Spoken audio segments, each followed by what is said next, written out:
वज़ीर आज़म शहबाज शरीफ गजा अमन कॉन्फ्रेंस में शिरकत के लिए मिस्र रवाना। कॉन्फ्रेंस मिस्र के शहर शर्म अल शेख में होगी।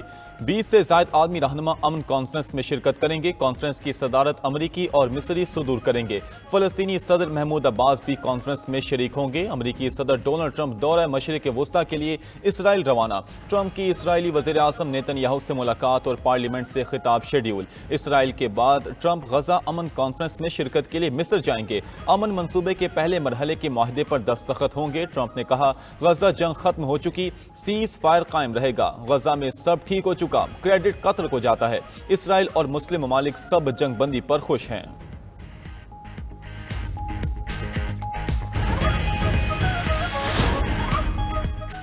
अमेरिका की ईरान को भी गजा अमन कॉन्फ्रेंस में शिरकत की दावत। ईरान का आने से इनकार। ईरानी वज़ीर ख़ारजा ने कहा कि उन रहनुमाओं के साथ मुलाकात नहीं कर सकते जिन्होंने ईरान पर हमले किए। ईरान को अब भी धमकियां दी जा रही हैं, पाबंदियां आयद की जा रही हैं। अब्बास अरागची ने अब्राहम माहिदे को धोखा करार दिया और कहा, ईरान कभी भी इसमें शामिल नहीं होगा। ईरान उन माहिदों को खित्ते के अमन और मुफादात के खिलाफ समझता है।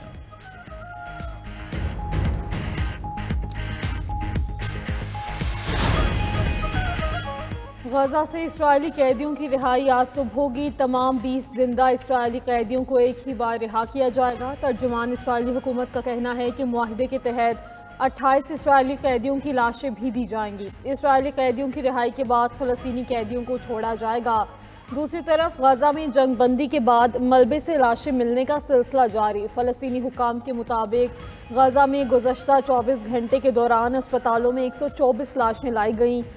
7 अक्टूबर 2023 से शहदा की मजमूई तादाद 67,806 हो गई। गजा जंग में 1,70,066 अफराद जख्मी हैं।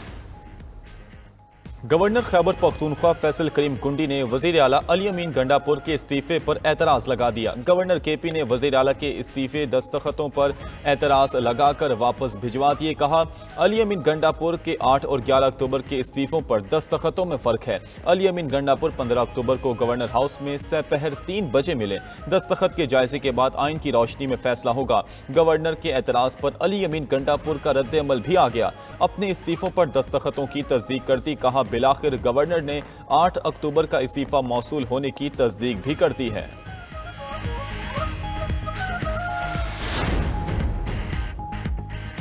खैबर पख्तूनख्वा के नए वज़ीर आला का इंतखाब आज शो ऑफ हैंड से होगा। वज़ीर आला के लिए 4 उम्मीदवार आमने सामने। PTI की तरफ से सुहेल आफरीदी वज़ीर आला का इंतखाब लड़ेंगे। Opposition leader KP doctor Ibadullah ने कागजात नामजदगी वापस ले लिए। अपोजिशन से ज़रकर बाब और सरदार शाहजहान यूसुफ मैदान में। मौलाना लुत्फुर रहमान भी वज़ीर आला खैबर पख्तूनख्वा बनने की दौड़ में शामिल। दूसरी तरफ PTI ने वज़ीर आला के इंतखाब के लिए नून लीग और पीपल्स पार्टी से ताउन मांग लिया। PTI के पार्लिमानी वफ्द की वफाकी वज़ीर अमीर मकाम और गवर्नर खैबर पख्तूनख्वा फैसल करीम कुंडी से मुलाकातें।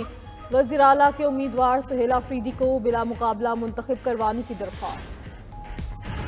पाकिस्तान और अफगानिस्तान के दरमियान जंग का सुना है, उससे वापस आकर देखूंगा, फिर एक और कोशिश करूंगा। मैं जंगे रुकवाने और अमन कायम करने में माहिर हूं।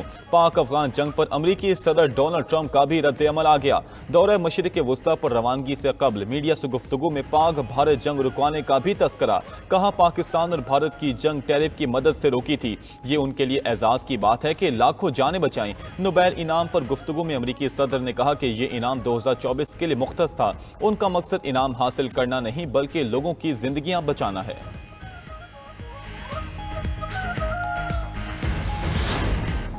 पाक फौज ने अफगान तालिबान और फितना ख्वारिश का हमला पसपा कर दिया। बिलाश्तियाल हमले पर भरपूर जवाबी कार्रवाई। 200 से ज्यादा तालिबान और दहशतगर्द हलाक। दुश्मन की 21 चौकियों पर आरजी कब्जा करके सब्ज हलाली परचम लहरा दिए। पाकिस्तान के 23 जवान वतन पर कुर्बान, 29 जख्मी। तालिबान के मुताबिक कैंप और इंफ्रास्ट्रक्चर मुकम्मल तबाह। ISPR के मुताबिक फितना ख्वारिश ने पाक अफगान सरहद के तवील हिस्से पर पाकिस्तान पर हमला किया। मकसद सरहदी इलाकों में अदम इस्तेहकाम पैदा करना और दहशत गर्दी के अहदाफ की तकमील था।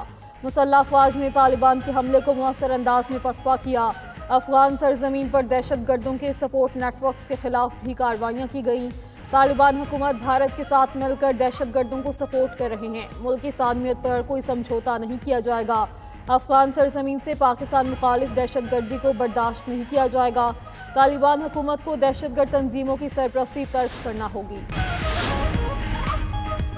सदर मुमलिकत और वज़ीर-ए-आज़म शहबाज शरीफ की अफगान जारहत की शदीद मजम्मत। सदर आसिफ अली जरदारी ने अपने पैगाम में कहा कि पाकिस्तान अपनी सलामती पर कभी समझौता नहीं करेगा, अपने कौमी मुफादात और सलामती के लिए तहफ़्फ़ुज़ के लिए पुरअज़्म है। जम्मू कश्मीर पर भारत का कोई भी गैर कानूनी दावा आदमी कवानीन के मुनाफी है। पाकिस्तान ऐसे किसी मुतनाज़ या गुमराहकुन मौक़िफ़ को कबूल नहीं करेगा। अफगान क़यादत ने मकबूजा कश्मीर के मज़लूम अवाम की जिद्दोजहद आज़ादी से मुँह तोड़ के तारीख़ और उम्मत दोनों के साथ नाइंसाफ़ी की। वज़ीर-ए-आज़म शहबाज शरीफ का अफगान जारहत का भरपूर जवाब देने पर फोर्सेस को खिराज तहसीन। अपने पैगाम में कहा, हर इश्तियाल अंगेज़ी का भरपूर और मौसर जवाब दिया जाएगा। हमारा दिफा मजबूत हाथों में है। हम मुल्क के चप्पे चप्पे का दिफा करना खूब जानते हैं। चीन ने अमरीकी सदर के 100% टैरिफ के निफाज पर जवाबी इक़दाम का इंदिया दे दिया। तर्जुमान चीनी वज़ारत तिजारत का कहना है, अगर अमरीका यकतरफा तौर पर इक़दाम लेगा तो चीन अपने जायज़ हकूक़ के तहफ़्फ़ुज़ करेगा। अमरीकी सदर की टैरिफ धमकियों से पीछे नहीं हटेंगे। चीन ने ट्रंप की जानिब से अपनी मसनूआत पर आए ताज़ा अमरीकी टैरिफ को मुनाफिकाना करार दे दिया।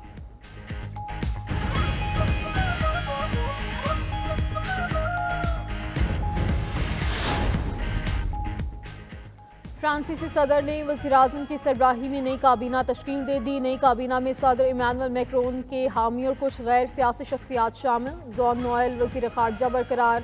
वज़ीर दिफा कैथरीन को यूक्रेन की हिमायत और यूरोपीय सलामती के अमूर देखने की जिम्मेदारी भी मिल गई।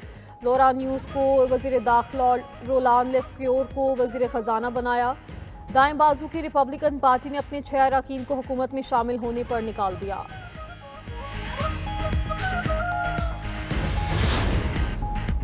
अमरीका की जनूबी रियासत कैरोलिना में फायरिंग, 4 अफराद हलाक और 20 जख्मी। वाक़या सेंट हेलेनिया आइलैंड में पेश आया। वाक़े के वक्त वहाँ सैकड़ों अफराद मौजूद थे। पुलिस के मुताबिक 4 अफराद मौके पर जान से गए। 20 जख्मियों में से 4 की हालत नाजुक। वाक़े की तहकीकात और फायरिंग में मुलव्वस मुश्तबा अफराद की तलाश जारी है।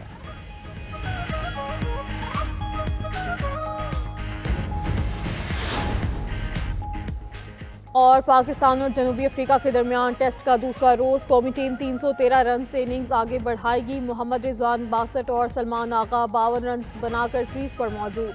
कप्तान शान मसूद और इमामुल हक ने 161 रन की शराकत कायम करके टीम को इस्तेहकाम दिया।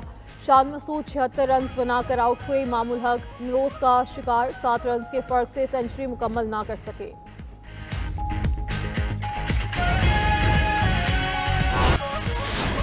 और French Open champion Coco Gauff ने वुहान वुमेन टेनिस का टाइटल जीत लिया। मजमूई तौर पर यह उनका तीसरा टाइटल है। फाइनल में कोको गॉफ ने हमवतन जेसिका पेगोला को शिकस्त दी। दूसरे सेट में पीछे होने के बावजूद कोको गॉफ की शानदार वापसी, मुसलसल 4 गेम जीतकर फतह अपने नाम की।